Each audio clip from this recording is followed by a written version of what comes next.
अस्सलामुअलैकुम, टैक्सर आपके साथ मैं हूं सबा शेख। और आज के शो में जिस टॉपिक के ऊपर हम डिस्कशन करने जा रहे हैं वो है टैक्स ऑडिट। और इस पर बात करने के लिए हमारे साथ मौजूद होते हैं टैक्स एक्सपर्ट अनवर काशिम मुमताज़। अस्सलाम वालेकुम, कैसे हैं आप? वालेकुम सलाम, मैं ठीक हूँ, आप बताएं खैरियत से? बिल्कुल ठीक ठाक। और आज का जो टॉपिक है उस हवाले से हमारे पास क्वेश्चंस भी बड़े सारे आए हैं, ट्वीट्स भी बहुत सारे आई हैं और लोगों ने बहुत कुछ पूछा है, इसके ऊपर डिस्कस करेंगे। लेकिन उससे पहले चलते हैं, हमारे नुमाइंदे सफदर अब्बास हैं जिन्होंने इस टॉपिक के ऊपर एक पैकेज बनाया, वो देखते हैं फिर डिस्कस करेंगे।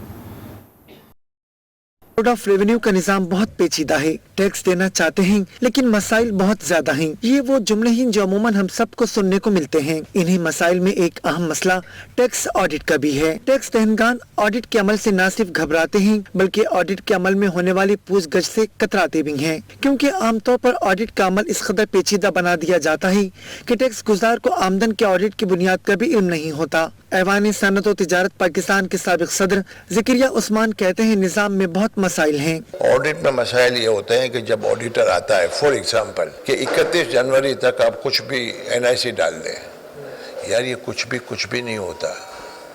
अगर ऑडिटर आएगा और कानून नहीं है और उसने आपने नोटिफिकेशन नहीं किया तो हमारा गला दबा देगा। ताम बास टैक्स गुजारों का ख्याल है कि इनकम टैक्स ऑडिट और फिर वजाहतों का सिलसिला थका देने वाला अमल है। ऐवानी सनअत और तिजारत कराची के सीनियर नायब सदर अरशद इस्लाम का कहना है कि पॉलिसी साजी में स्टेक होल्डर से मशावरत न करना मसले की अहम वजह है। बेइंतहा प्रॉब्लम्स हैं इसलिए कि बगैर स्टेक होल्डर्स को कॉन्फिडेंस में लिए वो चीज़ें इम्प्लीमेंट करने की कोशिश करते हैं।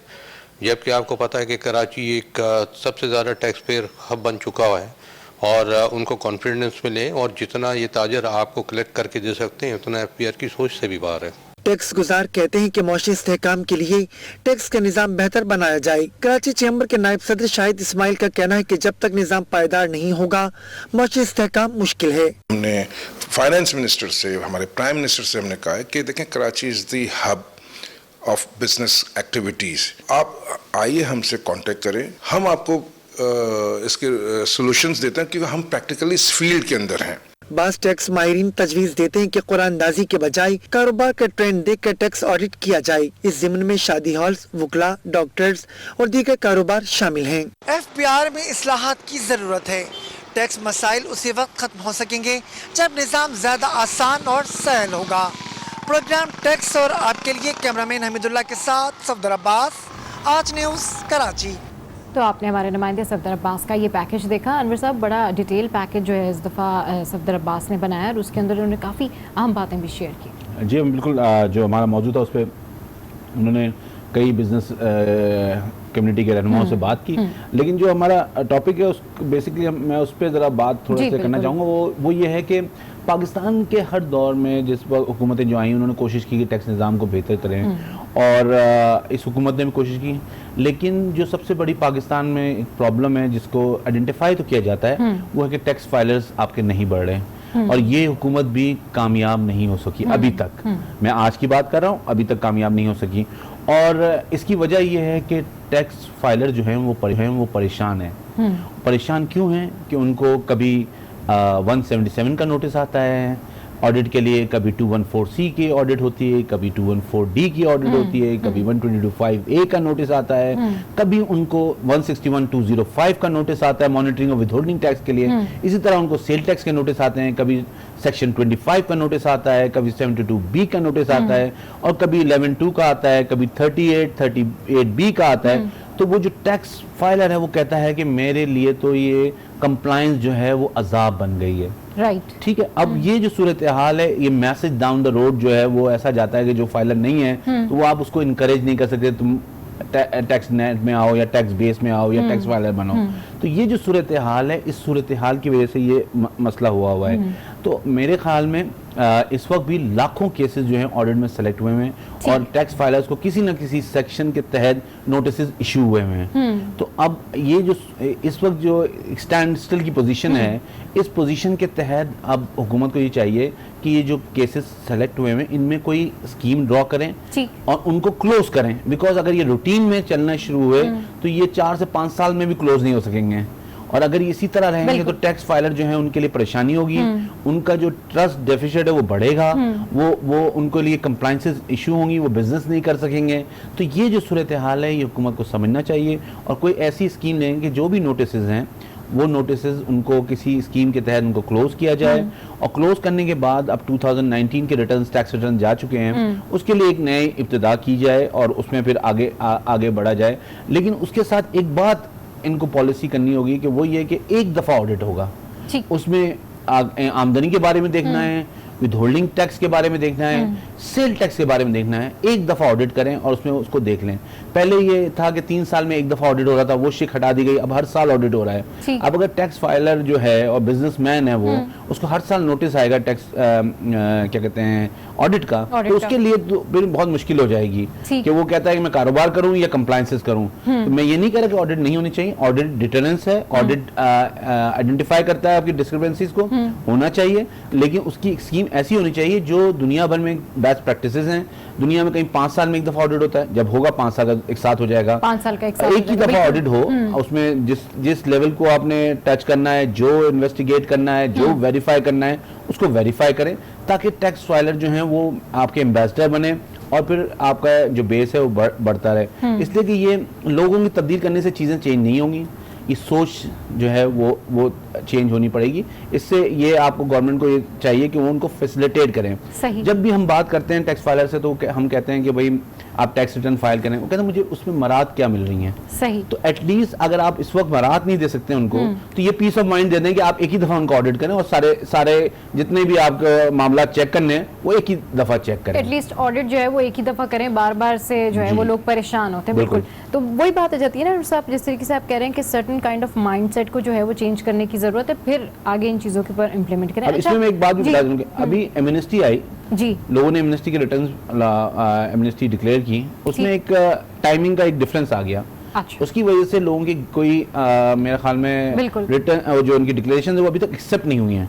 तो ये जो चीज़ें होती हैं इस पे मतलब इमीडिएटली आपको एक्शन लेना चाहिए। ये फैसिलिटेशन है, ये फैसिलिटेशन अगर आप नहीं करेंगे तो टैक्स फाइलर्स के साथ आपकी रिलेशनशिप बिल्ड नहीं होगी। और इसी तरह अभी एक केस में सुप्रीम कोर्ट ने कहा था 2014 के ऑडिट के लिए कि जी आप जो हैं रीजनिंग के साथ अगर आप डेट बढ़ाना चाहें तो बढ़ाएं। उन्होंने एक स्ट्रोक ऑफ पेन से 459 केसेस की जो है वो डेट एक्सटेंड कर दी। तो ये सब चीजें ऐसी हैं जिससे आप कुछ अचीव नहीं कर सकते। ये हमेशा पेनी वाइज पाउंड फुलिश हरकत है और ये पॉलिसी लेवल पे, एफबीआर लेवल पे, फील्ड ऑफिसर का इसमें कोई ताल्लुक नहीं होता। एफबीआर लेवल पे, हुकूमत के लेवल पे ये चीजें चेंज होनी पड़ेंगी। आपको ये समझना पड़ेगा कि आप क्या एक्शन ले रहे हैं और उसके रिएक्शंस क्या होंगे। बिल्कुल, क्या एक्शन ले रहे हैं और उसके रिएक्शंस जो हैं वो क्या होंगे। अच्छा, टैक्स कवानीन में ऑडिट की बुनियादी वजह क्या है? देखिए, मैंने इसमें बात भी की और बेसिकली देखें, ये नहीं हो सकता कि मैं कोई भी रिटर्न फाइल कर दूं वो मनोन एक्सेप्ट कर लिया जाए। मेरे डिस्क्लोजर्स गलत भी हो सकते हैं, मेरे डिस्क्लोजर्स सप्रेस भी हो सकते हैं। ये एक जिम्मेदारी है टैक्स ऑफिसर की, एफबीआर के ऑफिसर की, कि वो जो है वो उसको वेरीफाई करे, उसको देखे, लॉ के मुताबिक देखें। और ये इसलिए ज़रूरी है कि किसी को भी स्कॉट फ्री नहीं जाना। कोई आदमी भी है वो उसको ये पता होना चाहिए कि मेरी अकाउंटेबिलिटी होगी, मैंने डिक्लेयर किया है, बिकॉज ये गवर्नमेंट एक्सचेकर का पैसा है। ये लोगों की अमानत है। ये टैक्स जो है अगर आप नहीं देते या गलत देते हैं तो आप मुल्क के पैसे से आप बेवफाई कर रहे हैं और लोगों का जो अमानत है उससे आप बेवफाई कर रहे हैं। तो ये जो चीज़ है ना, ये आपको सोचनी पड़ेगी। इसके लिए ऑडिट का इस प्लान होता है, ये पूरी डिटेरेंस होता है। मतलब ये लोगों का सिर्फ वो डर रखने के लिए होता है कि जी आप अगर नहीं होंगे तो ऑडिट हो जाएगा, बिल्कुल। लेकिन जब आप रोज ऑडिट करेंगे तो उनका डर ही खत्म हो जाएगा ना, सो व्हाट, आ जाओ फिर रोज ऑडिट करो। बिल्कुल। तो ये जो सूरत हाल है, इसको इस तरह के आपके डिस्क्लोजर को बेहतर करने के लिए और डिस्क्रिपेंसीज को आइडेंटिफाई करने के लिए ऑडिट होता है। या कहीं पे अगर कोई मैल प्रैक्टिस हो गई है, कहीं इसके पैसे चोरी कर दिए गए, फ्रॉड हो गया, उसको भी इस दौरान आइडेंटिफाई होता है। इसके जरिए जो है गवर्नमेंट के एक्सचेकर के पैसे को बचाया जाता है। बट ये रेवेन्यू मेजर नहीं है। सही, रेवेन्यू मेजर नहीं है, बिल्कुल। तो टैक्स ऑडिट के हवाले से आज के शो में हम डिस्कशन कर रहे हैं और टैक्स और आप में यहाँ वक्त एक ब्रेक का। लेकिन जब ब्रेक के बाद वापस आएंगे तो अनवर साहब से ये पूछेंगे कि टैक्स ऑडिट किनका और क्यों होता है। So stay with us. Welcome back to tax और आप में। इस वक्त हम डिस्कशन कर रहे हैं टैक्स ऑडिट के हवाले से। अनवर साहब हमारे साथ मौजूद हैं। अनवर साहब, ये बताइए कि क्या tax audit major revenue generating source है? नहीं, देखिए, ये जो अनफॉर्चुनेट है वो ये है कि टैक्स ऑडिट को रेवेन्यू जनरेशन सोर्स नहीं होना चाहिए। अच्छा। लेकिन क्योंकि एफबीआर के पास टारगेट्स इतने ह्यूज होते हैं, अनरियलिस्टिक होते हैं, कि कि वो इसको मेजर रेवेन्यू के तौर पे इस्तेमाल करते हैं, इसी से भी कुछ पैसे जनरेट करें, जिसकी वजह से वो हर सेक्शन के तहत जो है वो नोटिस निकलते हैं और चीज़ें होती हैं। जबकि ऑडिट हमेशा उससे ताल्लुक़ नहीं है कि उसमें कोई टैक्स डिमांड निकले या नहीं निकले। अगर ऑडिट की प्रोसीडिंग चल रही है तो ये भी हो सकता है कि टैक्स पेयर ने बिल्कुल सही डिक्लेयर किया हो, जो आमदनी दिखाई हो बिल्कुल वो in accordance with the tax laws हो और उस पर कोई फर्दर एडिशन नहीं हो। तो इस तरह की सूरत हाल भी जहाँ डेवलप कंट्रीज़ हैं वहाँ पे है और हमारे पड़ोसी ममालिक में भी है कि वो एक्सेप्ट कर लेते हैं कि जी आपका डिक्लेयर वर्जन जो है हमने एक्सेप्ट कर लिया। लेकिन जब आप इसको रेवेन्यू सोर्स बना देते हैं तो फिर आप लामहला उसके अंदर कोई ना कोई डिमांड निकालते हैं। और इसमें मैं फिर अगेन कहूँगा ये पॉलिसी का इशू है एफबीआर का, कि एफबीआर जो है अपने फील्ड ऑफिसर को कैसे गाइडेंस करती है, कैसे उनको रोड मैप देती है कि आपने क्या करना है। तो ये जो इशू है ये पॉलिसी का इशू है। पॉलिसी जब वो बनाई जाएगी और सही पॉलिसी बनाई जाएगी तो ये मसाइल खुद ब खुद हल हो जाएंगे। लेकिन ऑडिट कभी भी रेवेन्यू मेजर नहीं हो सकता। ऑडिट, टैक्स ऑडिट जो है वो हमेशा करेक्टिव मेजर होना चाहिए। जो चीज़ें गलत हो गई हैं, जो कोई चीज़ें रिवाइज करनी है वो या कोई डिस्क्रिपेंसी है या उनको रेक्टिफाई किया जा सके, बिल्कुल। इस पर मजीद डिस्कस करने के लिए हमें रहमतुल्लाह वज़ीर साहब ने ज्वाइन किया है। बहुत शुक्रिया सर, आपने टैक्स और आपके लिए वक्त निकाला। जी अनवर साहब क्या पूछना चाहेंगे? अस्सलाम वालेकुम रहमतुल्लाह वज़ीर साहब।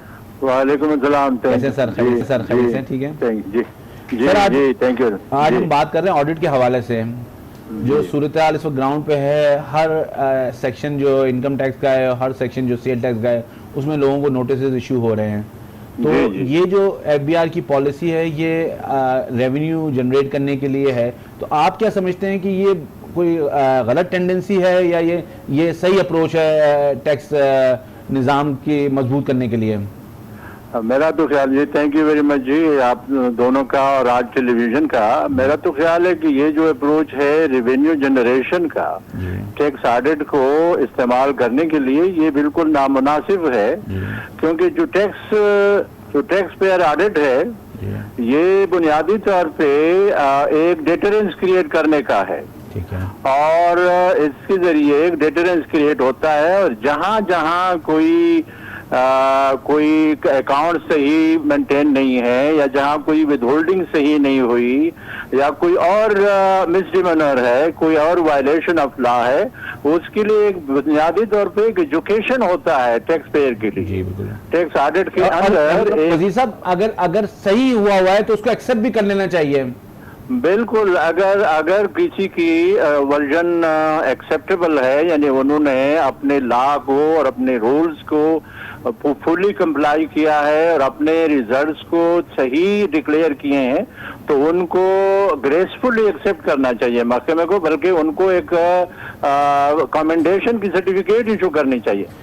लेकिन ये जो अप्रोच है ये एफबीआर की काफी अरसे से है और ये एफबीआर काफी अरसे से इसी तरह इस पे चल रहा है।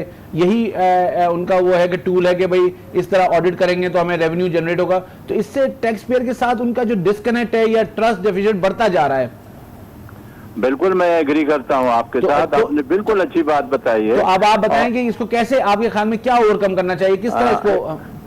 जी इसके लिए एक बुनियादी तौर पे तो ये है कि एक जो परसेंटेज है जी जो बहुत ज्यादा लोगों को ये लोग सेलेक्ट करते हैं वो उसको डिस्करेज करना चाहिए, बहुत कम होनी चाहिए।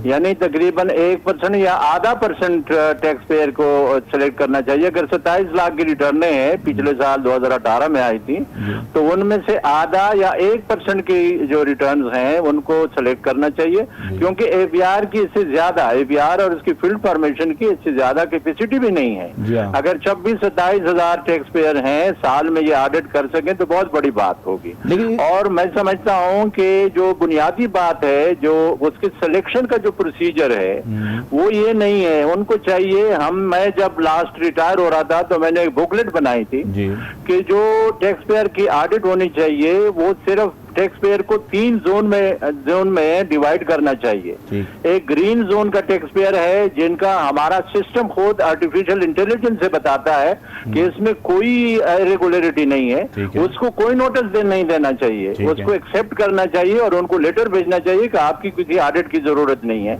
दूसरा वो कैटेगरी है जो ग्रे जोन का केस है या येलो जोन का केस है, जिसमें थोड़ी बहुत कोई गलती है, कोई इरेगुलरिटी है, उसको सिर्फ एक पोलाइट लेटर भेजना चाहिए कि आप में इतने 10 रुपए आपने टैक्स दिया, 8 रुपए दिया है, आपका 10 रुपए बनता है, ये बैलेंस जो है ये आप जमा कर लें, और एक पोलाइट लेटर जाना चाहिए। तीसरी कैटेगरी रेड जोन की है जहां इरेगुलरिटीज बहुत ज्यादा है, जो आर्टिफिशियल इंटेलिजेंस APR का बताता है या जो क्रॉस मैचिंग होती है इंफॉर्मेशन, उसकी रिटर्न की जो मुख्तलिफ कॉलम में डिक्लेरेशन होती है, या सेल टैक्स की रिटर्न में जो डिक्लेरेशन होती है, या फेडरल एक्साइज की रिटर्न में जो डिक्लेरेशन होती है, सेल परचेज में या कहीं एक्सपेंडिचर में कोई कहीं ज्यादा दिखाया या कोई कम दिखाया है, या कोई और इरेगुलरिटी वेल स्टेटमेंट में कोई रेगुलरिटी इंडिविजुअल टैक्स पेयर की, तो उस सूरत में वो रेड जोन का टैक्स पेयर है, उसकी ऑडिट होनी चाहिए और वो पर्टिकुलरली उन एरियाज में होनी चाहिए जहां इरेगुलरिटी है। ये नहीं कि उसको पूरे ड्रिल से गुजारा जाए।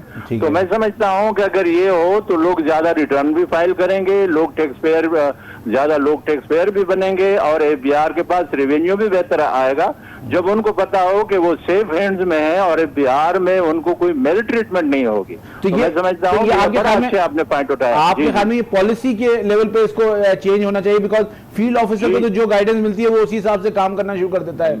जी जी जी, ये बिहार में ऑडिट की एक पॉलिसी हर साल बनती है और मैं समझता हूँ इस पॉलिसियां ऑलरेडी बनती हैं, उनको चेंज करने की जरूरत है। ठीक है, आपने बहुत अच्छे पॉइंट्स जो मैं आपने पहले सुना है आपको जी। तो ये मैं यही कहना चाह रहा था कि जो टैक्स पेयर है उसको अगर आप इतने सारे नोटिस देंगे तो उसके लिए मुश्किल हो जाएगा कारोबार करना। बिल्कुल, कारोबार करना और नोटिस का जवाब देना ये बहुत बड़ा मसला होता है। ठीक है, और मैं समझता हूँ कि नोटिस जो है एक तो देखो ना, एक नॉर्मल ऑडिट है, उसके अलावा 122(5) है, आपको पता है कि मामूली इरेगुलरिटी पे नोटिस दिया जाता है, बार बार नोटिस दिया जाता है, उससे हमारी बिजनेसेस को बहुत बड़ा नुकसान हो रहा है। ठीक है सर, ठीक है सर, बहुत शुक्रिया आपका रहमतुल्लाह साहब। हम फिर इंशाल्लाह किसी प्रोग्राम में आपको ज़हमत देंगे।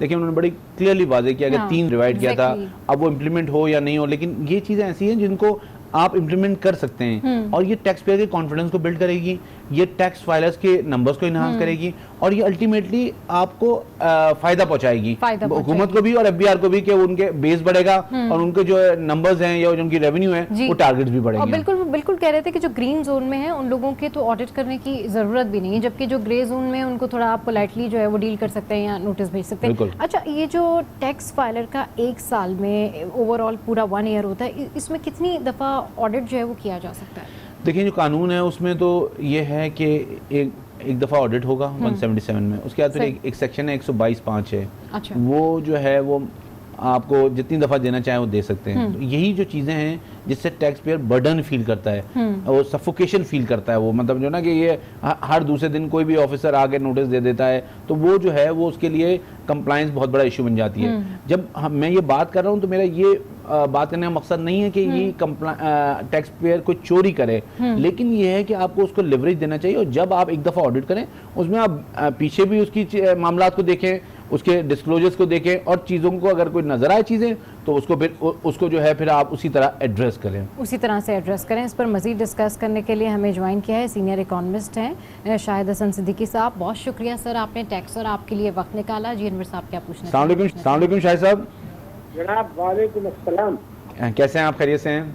अल्हम्दुलिल्लाह बिल्कुल खैरियत है। सर आपने जो पेशन गोइयां की थी वो सारी सही साबित होती जा रही हैं, तो अब मगर मैंने दुआ ये भी की थी कि ये गलत साबित हो, लेकिन दुआ की थी, लेकिन जो पेशन गोइयां की थी वो सारी सही साबित हो रही हैं। तो अब जो अवाम है वो तो इस वक्त बहुत ही लाचार और बड़ा मजबूर हैं, महंगाई उनके ऊपर है और उनके लिए बड़ा मुश्किल हो गया जिंदगी गुजारना। तो आप क्या समझते हैं कि अब कोई स्टेप लिया जाए तो क्या स्टेप लिया जाए जिससे ये रिकोर्स किया जा सकता है, इसको रीडू किया जाए? जी मैं ये समझता हूँ कि अब भी बहुत कुछ हो सकता है। सबसे पहले वही जो प्राइम मिनिस्टर ने कहा था कि हम 100 रोज के अंदर अदल पर मबनी टैक्सों की पॉलिसी नाफिज कर देंगे, और आप भी अपने प्रोग्राम में वक्तन फवक्तन ये बात करते रहे हैं कि हर किस्म की आमदनी पर टैक्स क्यों नहीं। तो बेसिक बात यही थी कि आप टैक्सों के निजाम को मुनसिफाना बनाएं, जिसकी जितनी आमदनी है वो टैक्स दे दे, इसमें छूट देना, एमनेस्टी लाना और इस किस्म की चीजें करना, तो वो तो फिर तबाही का नुस्खा हो गया ना। क्योंकि मैं ये देखता हूँ कि 25 बरस से मैं रिपोर्टें अगर आप स्टेट बैंक की निकालें, दूसरी निकालें, सब एक ही बात करते हैं कि जी टैक्स मशीनरी की इस्लाह की जाएगी, टैक्स जीडीपी का तनासुब बढ़ाया जाएगा, टैक्स का निजाम बेहतर बनाया जाएगा। मगर ये तो पॉलिटिकल स्लोगन्स रहे, कभी हुआ नहीं।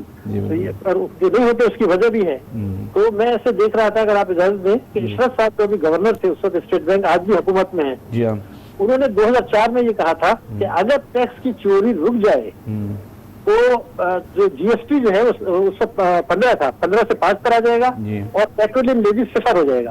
अब क्या हुआ कि 15 से जो है वो तो 17 हो गया, टैक्स लेवी जो है कई गुना बढ़ गया और टैक्स जीडीपी गिर गया। तो मैं देख रहा था कि 95-96 जो था उसमें 14.4 था टैक्स जीडीपी, अब सब कुछ करने के बाद ये 11.6% पर है।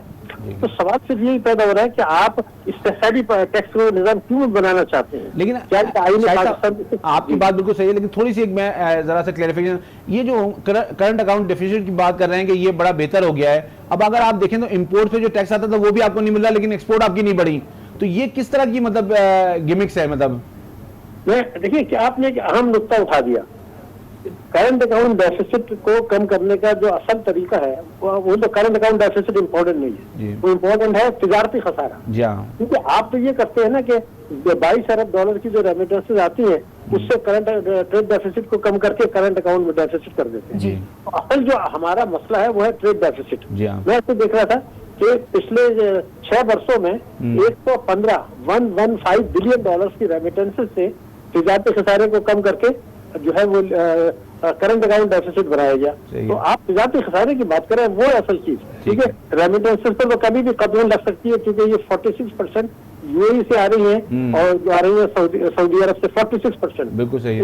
वो तो सरमाकारी में जानी चाहिए। मगर तो आपका मेन पॉइंट है वो ये है कि करंट अकाउंट और ट्रेड डेफिसिट को कम करने का जो बेहतरीन तरीका है कि आप बरामदात को बढ़ाएं। बरामदात और जीडीपी का जो तनासुब है अनवर काशिफ साहब, one of the lowest in the world. जी हाँ, मुझे पता है। बांग्लादेश का आपको पता है कि हमारी उनका जीडीपी का साइज हमसे कम है और उनकी एक्सपोर्ट हमसे बहुत ज्यादा है।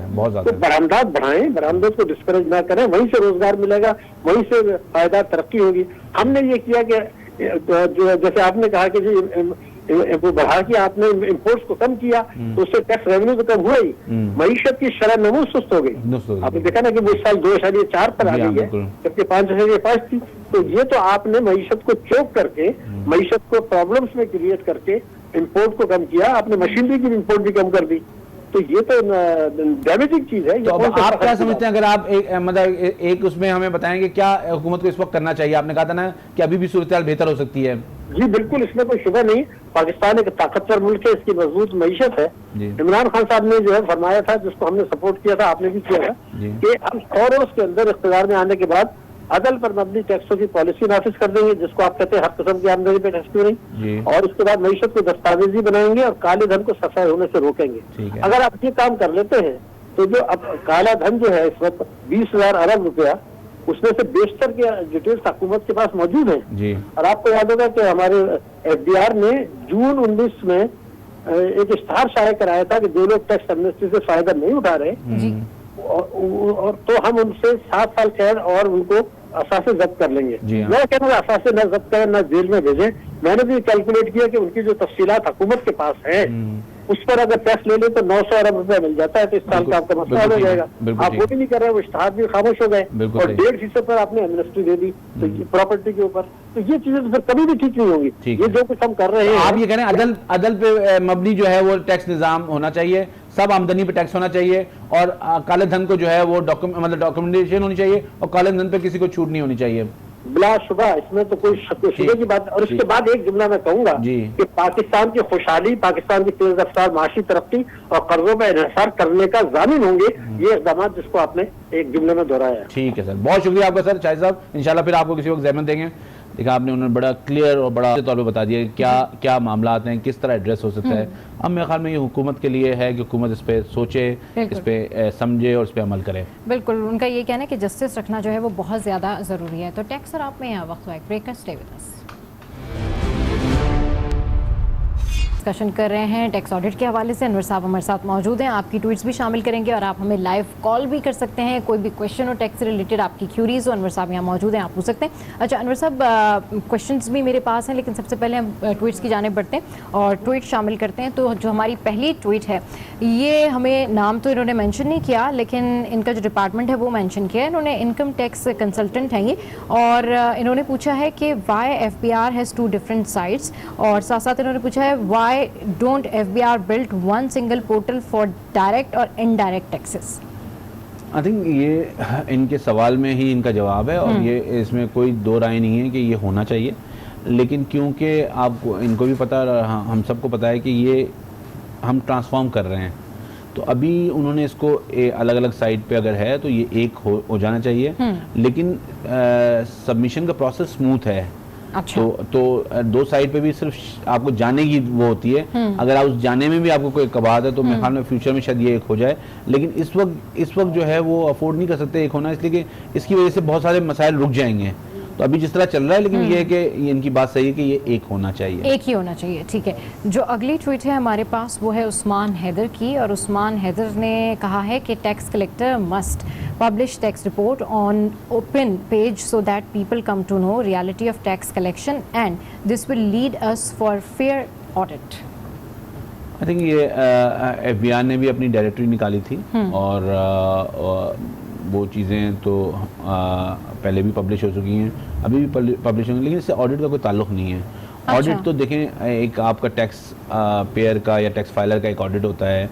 जो टैक्स ऑडिट जो है वो ऑफिसर करता है, वो आपके अकाउंट्स और उसको देख के करता है। आपके नंबर से नहीं इंप्रेस होता है वो, कि अगर आपने ज़्यादा टैक्स दिया हुआ है या कम टैक्स दिया हुआ है। हो सकता है कि आपके रियल इनकम कम हो तो इसलिए आपने कम टैक्स दिया, अगर ज़्यादा, लेकिन उसके अंदर जो इनकम टैक्स के प्रोविजंस हैं, उसमें जो आपको डिडक्शंस अलाउ हैं, जो रिबेट्स अलाउ हैं, आपने वो सही लिए हैं नहीं लिए हैं, तो वो उनको देखता है। और अगर आपने अपनी इनकम को कंप्यूट करते वक्त उनको सही नहीं लिया तो आपकी इनकम कम हो जाती है, अगर उसको ज़्यादा ले लिया तो कम हो जाती है, कम ले लिया तो ज़्यादा। तो ये बेसिकली वो देखते हैं कि ये किस तरह मतलब आपने डिस्क्लोजर किया है। और मेरे ख्याल में ये जो उन्होंने बात की है वो एक हद तक तो सही है कि ये होना चाहिए, लेकिन सीक्रेसी का भी एक अपना एलिमेंट है इन चीज़ों में। और तो FBR एक अपनी डायरेक्टरी निकालती है, उस डायरेक्टरी में मेरे ख्याल में चीज़ें पब्लिश हो जाती हैं, डायरेक्टरी में जो है चीज़ें पब्लिश हो जाती हैं। अच्छा जी, ये मोहम्मद अली ब्रोही हैं, और इन्होंने पूछा है कि what incentive government will provide in return like medical, education for kids, etc. बिल्कुल सही सवाल है। जवाब इसका बहुत बड़ा नो है। लेकिन बात यह है कि हम 22 करोड़ की आवाम हैं, 25 लाख टैक्स फाइलर हैं, सही, और हम एक्सपेक्ट कर रहे हैं कि 22 करोड़ की आवाम को जो है एजुकेशन, मेडिकल और ट्रांसपोर्टेशन या जो फैसिलिटीज़ हैं वो बेसिक, तो ये पॉसिबल नहीं है।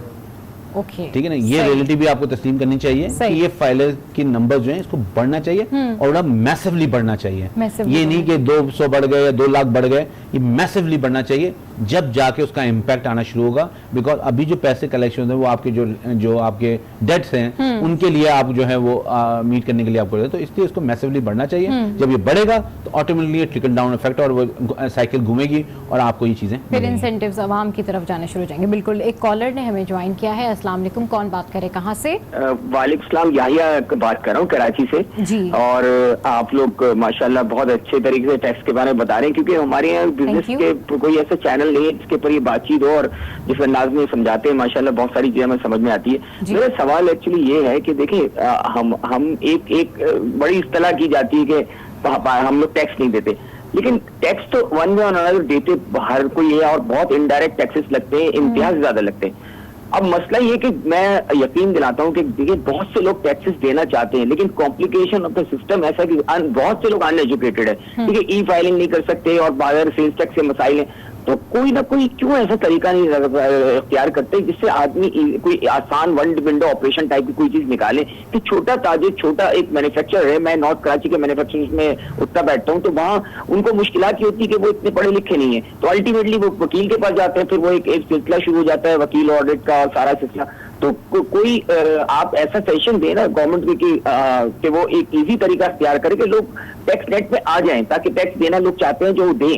और एक सवाल मेरा ये मुख्तसर था कि जो बड़ी मछलियां हैं, जैसे बड़े बड़े स्कूल्स हैं, ये अरबों की इनकम है, जबकि कोर्ट्स ने कहा है कि इनकी इनकम तो मंशियात से भी ज्यादा लगती है, तो उनको वो कितना टैक्स दे रहे हैं, किसी ने सोचा है कभी? Thank you so much. बिल्कुल, याया के जो पहला क्वेश्चन था अनवर साहब, वो तो बड़ा कॉमन क्वेश्चन था, उस हवाले से आप डिटेल में पिछले शोज में बता भी चुके हैं। तो वो यही कह रहे हैं कि भाई कोई वन विंडो ऑपरेशन होना चाहिए, और आवाम जो है बहुत ज़्यादा एजुकेटेड नहीं है, उनको लगता है कि जो सिस्टम है वो बहुत कॉम्प्लिकेटेड है, जबकि इस हवाले से हमने ब्रीफली डिस्क्राइब भी किया। देखिए, ये बात इनकी कुछ हद तक सही है कि जब बात होती है कि ये आपको रिटर्न जो है कंप्यूटर पे फाइल करना है या आपको IRS पे जाके वेबसाइट पे फाइल करना है, तो लोग बहुत सारे जो है शायद वो इस वजह से नहीं फाइल करते कि उनको आता नहीं है और शायद उसमें पूरी तरह अवेयर नहीं है। लेकिन ये एक मतलब इतना डिफिकल्ट प्रोसेस नहीं है। बिल्कुल, अगर वो अगर उन्होंने करना है तो ये बहुत इजी प्रोसेस है।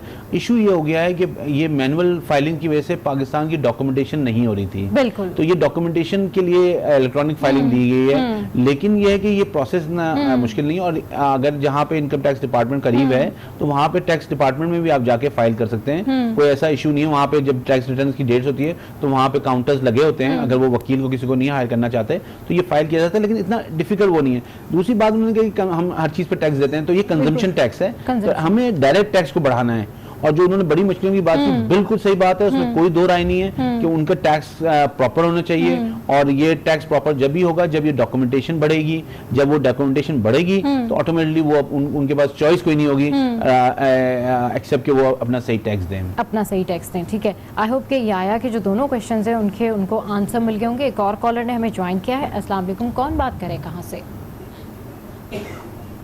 अस्सलाम वालेकुम।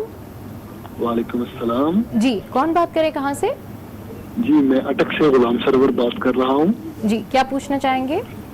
मैं एक तजवीज़ देना चाह रहा था कि जो हमारा टैक्स कलेक्शन करने का जो तरीकाकार है कि जैसे जैसे पेमेंट बढ़ती जाए, इनकम बढ़ती जाती है, वैसे वैसे टैक्स बढ़ता जाता है।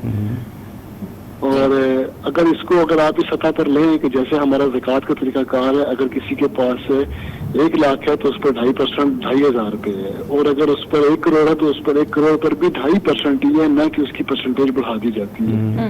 अगर हमारे टैक्स के सिस्टम को बढ़ा दी इसी तरीके से जैसे हमारा ज़कात का सिस्टम है कि जिसकी इनकम जितनी बढ़ती जाएगी परसेंटेज ना बढ़े, उसका ऑटोमेटिकली बढ़ता जाएगा, तो इससे टैक्स देने वालों को भी आसानी होगी और इससे बहुत से लोग आपके फाइल करने में आसानी के साथ और खुशी खुशी आपके प्रोग्राम में शामिल हो जाएंगे और हमारा टैक्स। आपका सजेशन आ गया, मेरे ख्याल में वैलिड सजेशन है। अगर हुकूमत इसको समझेगी तो उसको अडॉप्ट कर सकती है। बिल्कुल, हुकूमत उसको अडॉप्ट कर सकती है। शो का टाइम बिल्कुल एंड अप होने लगा है अनवर साहब। देखिए, बेसिकली जो टैक्स फाइलर्स हैं उनको अपने डिस्क्लोजर प्रॉपर दिखाना चाहिए। टैक्स कंसल्टेंट जो हैं उनको जो है अपने रिप्रेजेंटेशन सही करनी चाहिए। जो FBI के ऑफिसर हैं उनको पर्पसफुल ऑडिट करना चाहिए। और उसके बाद मैं यही बात कहूँगा कि ये इश्क नहीं आसान, इतना समझ लीजिए, एक आग का दरिया और डूब के जाना है। मजबूत टैक्स निज़ाम, मजबूत पाकिस्तान। बिल्कुल, मजबूत टैक्स निज़ाम, मजबूत पाकिस्तान। और आई होप कि हमारे शो के थ्रू जितने भी लोगों को अवेयरनेस मिलती है वो ज़रूर अपना टैक्स जो है वो फाइल करते होंगे। तो आज का शो आपको कैसा लगा ये बता सकते हैं आप हमारी सोशल साइट पर। हमारा ट्विटर हैंडल है टैक्स और आप, ऐसे ही फॉलो करते रहिए टैक्स और आप।